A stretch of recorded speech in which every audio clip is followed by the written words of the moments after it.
प्रदेश में 1 दिसंबर से एमएसपी पर धान खरीदी की शुरुआत के बाद भी उमरिया जिले में ज्यादातर केंद्र सूने पड़े हैं। कुछ केंद्रों में भले ही खरीदी शुरू हो गई हो, लेकिन जहां अभी तैयारी नहीं है, वहां के किसानों का आखिर क्या होगा? क्योंकि धान की इस पूंजी पर किसानों का पूरा दारोमदार होता है, चाहे पिछला कर्ज पटाने का दबाव हो या फिर अगली बोने की तैयारी के साथ घरेलू और पारिवारिक खर्च का टेंशन, सब इसी के बूते होता है। इसलिए किसान परेशान हो गए हैं, लेकिन इसे देखने वाला कोई नहीं है। अफसर कार्यालय से सब सुचारू रूप से चलने का दम भरते हैं, लेकिन जमीनी हकीकत कुछ और कहती है। उनकी खरीदी संपूर्ण मध्य प्रदेश में और बल्कि हमारे उमरिया जिले में जो है वो 1 दिसंबर से कल से प्रारंभ हो चुकी है। मेरा भी स्लॉट जो है वो मैंने बुक किया था और मेरा आज का नंबर था। मैं भी अपनी धान लेके जो है वो यहाँ केंद्र तक पहुंचा हुआ हूँ। मैं जैसे आया तो मेरा उस हिसाब से जिस हिसाब से स्लॉट बुक रहा उस हिसाब से मुझे बोरी की व्यवस्था बोरी दी गई और धान जो है उसकी तौलाई चल रही है और अभी मैं यहीं हूँ और अपनी धान दे रहा हूँ। क्या मतलब भराई ले रहे हैं? कितने की तौलाई चल रही है?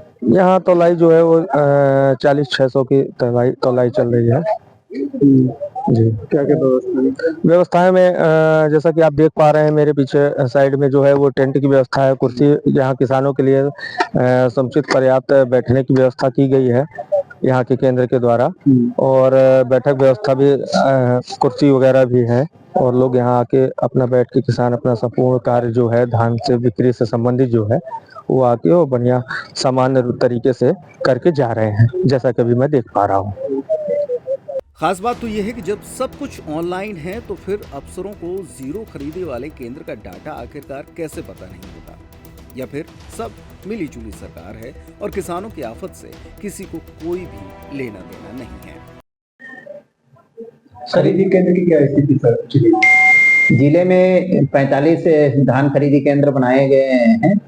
क्योंकि 1 दिसंबर से लेकर 20 जनवरी तक ये खरीदी होनी है, तो करीब करीब सभी केंद्रों में सभी जितने भी उपाय किए जाते हैं खरीदी के लिए वो सभी पूरे कर लिए गए हैं।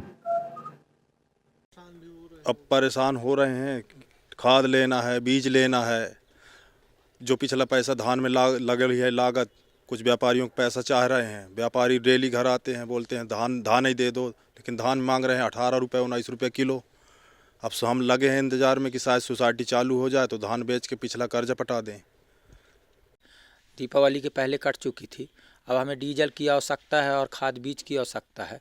ये क्या है कि सरकार खरीदी नहीं कर रही है, तो ये बताइए कि हम पैसा हमें मिले कहाँ से तो हम अपनी गेहूं की बुवाई कर सकें। क्योंकि ट्रैक्टर तो रखे हैं तो डीजल तो उसमें चाहिए, यूरिया चाहिए, डीएपी चाहिए, पोटास भी चाहिए। ये सारी सामग्री के लिए पैसे की अति आवश्यकता है, जो कि धान खरीदी अभी नहीं हो रही है। व्यापारी रोज आते हैं और बोलते हैं कि भाई हमें कुछ पैसा दे दो। समस्या इस बात की है।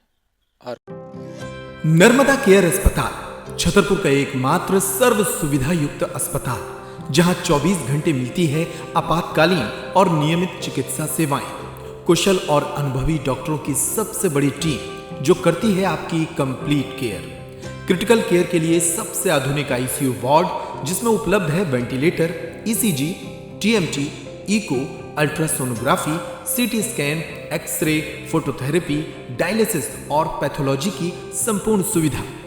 मानवीय चिकित्सा मूल्यों पर आधारित सभी प्रकार के ऑपरेशन का लाभ पाएं। हृदय रोग, ब्रेन स्ट्रोक, पीलिया, मधुमेह, किडनी रोग, अस्थमा, डेंगू, मलेरिया के प्रभावी इलाज की सुविधा, पित्त की थैली यानी गाल ब्लैडर का ऑपरेशन, साथ ही endocrine surgery, gastro intestinal surgery सहित पेट और हड्डी से संबंधित सभी ऑपरेशन के लिए सबसे आधुनिक ओटी की सुविधा। हमारे महिला और प्रसूति विभाग में रखा जाता है जच्चा बच्चा का पूरा ध्यान। नर्मदा केयर अस्पताल में अब पाइए radiology, cosmetology, child care, dental care और मेडिसिन विभाग की आधुनिक इलाज सुविधाएं। हेल्थ इंश्योरेंस यानी कैशलेस इलाज की सुविधा। तो अपने मरीज की कंप्लीट केयर के लिए अब झांसी ग्वालियर क्यों भागना, जब सीमित शुल्क में नर्मदा केयर अस्पताल दे रहा है यह मौका आपके अपने छतरपुर में। हमारा पता है नर्मदा केयर अस्पताल LIC के सामने, जवाहर रोड, छतरपुर। हमें फोन करें 903903 25934।